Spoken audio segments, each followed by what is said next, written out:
समीर जी की बात लेके आ जाता हूं। हाँ समीर जी, आप बताइए, आपको भी लगता है कि ये भूमिका बन रही है देश में कुछ कंज्यूमर को पास ऑन करने का ही बढ़ी हुई कॉस्ट? निश्चित रूप से जब तक केंद्र सरकार के हाथ पर केंद्र सरकार ने कोशिश सुनिश्चित करने की कोशिश की कि आम जनता के ऊपर पेट्रोल डीजल के दाम के मार ना पड़े, और सरकार ने सब्सिडी भी उसके लिए दी जिस तरीके से कोशिश की चुनाव के पहले।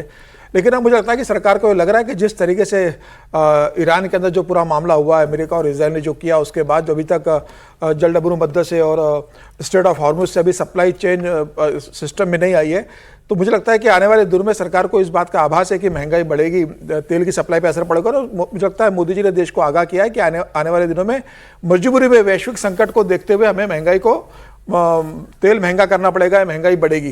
तो मुझे लगता है उन्होंने आगाह कर दिया और देशवासियों से अपील भी की। उन्होंने कहा कि आप सोना मत खरीदो। तो अगर पिछले साल की बात करें तो 6 लाख करोड़ का सोना देश में आयात हुआ था।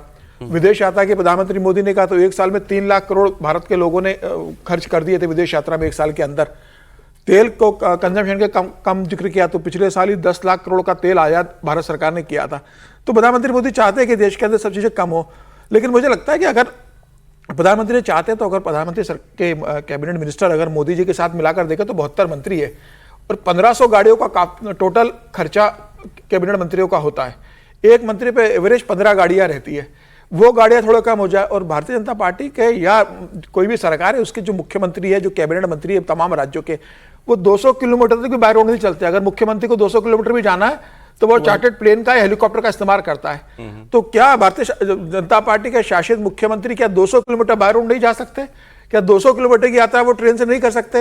ये क्या जरूरी है कि सभी मुख्यमंत्री 200 किलोमीटर की यात्रा भी हेलीकॉप्टर से करें या चार्टर्ड प्लेन का उसके लिए इस्तेमाल करें? आप कह रहे हैं कि भाई सरकार को अगर वो ये करें बाय एग्जांपल उनको करना हाँ, निश्चित रूप से। अगर आप देश की नैतिकता कब आती है आपके ऊपर? तब आता है कि जब आप करके दिखाओ कि ये मैंने करके दिखाया है, तो जनता पे इसका असर होता है कि नहीं हमारे देश की केंद्र सरकार ऐसे कर रही है। हमारे राज्य के मुख्यमंत्री जो 15-15 लेकिन आपको लगता है हालात ऐसे हैं? क्योंकि इनका सवाल जो था मैं उसका जवाब जानना चाहता हूं। इन्होंने कहा जब $140 को आपने एब्जॉर्ब कर लिया चुनाव की वजह से या कैसे भी, वो वर्स्ट था ना इस क्राइसिस का, वो आपने जब एब्जॉर्ब कर लिया तो आज तो $100 पर है। आज बताया जा रहा है कि भाई ये दुनिया का संकट इतना बड़ा है, क्या सरकार इसको भी आने वाले इसको भी एब्जॉर्ब किए जा सकती है क्या? नहीं, मुझे लगता है हरदीप पुरी जी का जो बयान है वो बहुत इस गंभीरता को इशारा करता है। उन्होंने कहा है कि पर डे तेल कंपनी को 1000 करोड़ का नुकसान हो रहा है और अभी तक 1 लाख करोड़ का नुकसान हो चुका है। कब बताया उन्होंने? कल उन्होंने बयान दिया हरदीप पुरी जी ने और कहा कि लगभग 1 लाख करोड़ का नुकसान अभी तक तेल कंपनी को हो चुका है और सरकार अब इस स्थिति में नहीं है कि यह घाटा तेल कंपनियां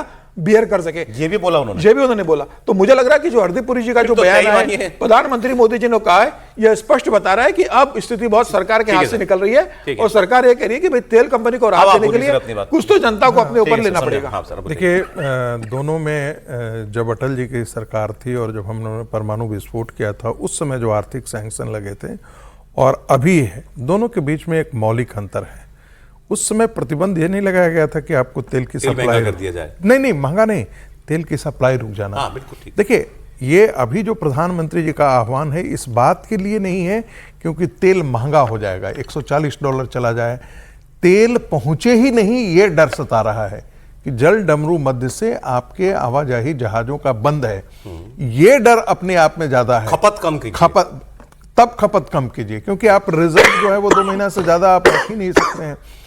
2 महीना से ज्यादा यदि आप रिजर्व नहीं रख सकते हैं तो ऐसी स्थिति में आपका रिजर्व तो डिप्लीट करेगा और 2 महीने में खत्म हो गया ना चुनाव के दौरान। सर ऐसा है, उस बीच में आते भी रहे हैं, ऐसा नहीं है कि तेल अभी तक तो ठीक चल रहा है। आप मुझे बताइए, अभी तक मैं अपने एग्जांपल से संकट जब आज तक मुझे बात ही दूसरी कर पेट्रोल लेने के लिए कोई दिक्कत विजय जी, ना मैंने पेट्रोल पंपों पे विजय जी मैं संकट ही नहीं है। विजय जी, जब वो संकट नहीं और जो सबसे बड़ा संकट 1 लाख करोड़ का घाटा हो चुका है। सर एक बात इस पर भी मैं थोड़ा सा बता दूं कि तेल कंपनियों का घाटा क्या होता है और कौन इसका मालिक है। बताइए कौन है? हर्ष जी ज्यादा समझा सकते होंगे कि तेल कंपनियां सरकार की कंपनियां, समझे? इसमें तेल कंपनियों को मत डालिए। जब आपको तेल का दाम बढ़ाना, सारी सरकार की है, सरकारी भर रही है। मैं कह रहा हूँ घाटा सरकारी भर रही है। हाँ, तो तेल कंपनियों को क्यों ले रहे हैं? मैं कह रहा हूँ जब आपने 1.5 लाख करोड़ रुपया अभी बीच में टैक्स को, फर्क क्या है? 35% टैक्स लगता है पेट्रोल पर जो सरकार खजाने में ले रही है, उसमें राज्य सरकारें भी शामिल है, केंद्र सरकारें भी शामिल है। मुनाफा कितना है कंपनियों का? 10 से 12%। फिर एक काम होता है, जो एक नियम बनाया गया जब ये हमने वो किया, उसको डीरेगुलेट किया मार्केट को, तो कहा गया कि हर दिन रात को 12 बजे उसकी मार्केट रेट रखी जाए, मार्केट उसमें सामने की जाए। वो नहीं की जाती है। क्यों नहीं की जाती है? उसको देखें कि भाई कितना फायदा हो रहा है, कितना नुकसान हो रहा है, क्या बढ़ रहा है, क्या घट रहा है।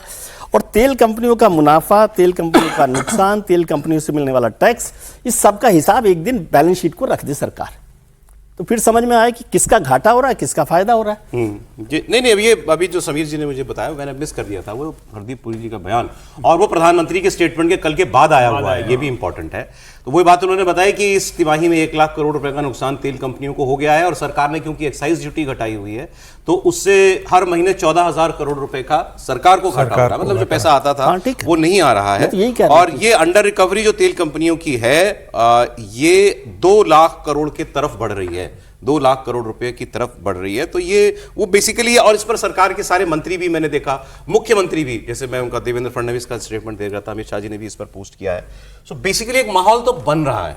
वही अब पेट्रोलियम मंत्री क्यों बता रहे हैं कि इतना घाटा हमको हो रहा है? मोदी जी ने अगर केवल तेल बचाने की चिंता तेल बचाने की चिंता नहीं है। देखिए 2-3 बातें हैं और इसको गंभीरता समझना इसलिए जरूरी है कि अगर ये सब कुछ हो गया तो भारत में इकोनॉमिक एक्टिविटीज़ का क्या होगा, इसकी भी जरा चर्चा करनी चाहिए।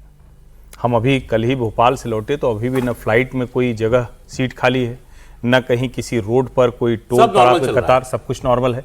इसका मतलब सरकार ने अभी तक बहुत अच्छा मैनेज किया। तो अभी अच्छा मैनेज किया तो चुनाव के बाद क्यों नहीं कर पा रही है?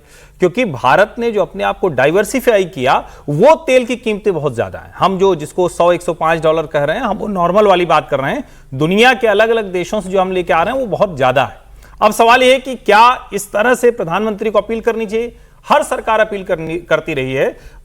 वित्त मंत्री पी चिदम्बरम थे, उन्होंने तो बाकायदा कहा था कि सोना, मैं तो आपको 10 प्रधानमंत्री, लेकिन मैं उससे आगे की बात कर रहा हूं। देखिए, जब इस तरह की अपील होती है तो उससे बेहतर होता है, जैसे कल ही मतलब किसी, इसलिए नहीं कि वो मोहन यादव के संदर्भ से मैं कह रहा हूं, क्योंकि भोपाल से मैं लौटा तो इसलिए उस संदर्भ से बता रहा हूं। मुझे पता चला कि मोहन जी अधिकांशतः उज्जैन रहते हैं और हेलीकॉप्टर से आते हैं, और उसका जो राजकीय विमानतल है वहां से रूट लगता है और वो चले आते हैं भोपाल में, जो कार्यक्रम होता है करके चले जाते हैं। हर राज्य में मुख्यमंत्री, उप मुख्यमंत्री, मंत्री, वो सब हेलीकॉप्टर से, राजकीय विमान से घूम रहे हैं। जो, और इसमें एक अच्छा है, जैसे हम लोग गिरिराज जी की चर्चा गलत संदर्भों में ही करते हैं कि उन्होंने ये हिंदू मुस्लिम बयान दे दिया। आज गिरिराज जी ने खरीद ली है ईवी कार। उन्होंने कहा कि पीएम ने कहा तो हमने ईवी खरीद लिया, हमारे पास पहले पेट्रोल वाली थी, अब हम उसको छोड़, ठीक है। जब सरकार में बैठे लोग ये करेंगे, और देखिए कोई कुछ भी कहे, मैं आज भी मानता हूं कि इस देश में नरेंद्र मोदी की जैसी अपील है वैसी किसी की नहीं रही। लाल बहादुर शास्त्री ने कहा था, लोगों ने खाना बंद कर दिया था। इंदिरा जी ने युद्ध के समय में गहने की बात, लेकिन सामान्य स्थिति में सिलेंडर की सब्सिडी छोड़वा देना, ट्रेन की सब्सिडी छोड़, सब मोदी जी करा लेते हैं, लेकिन मोदी जी सरकार भी ये करती हुई दिखे।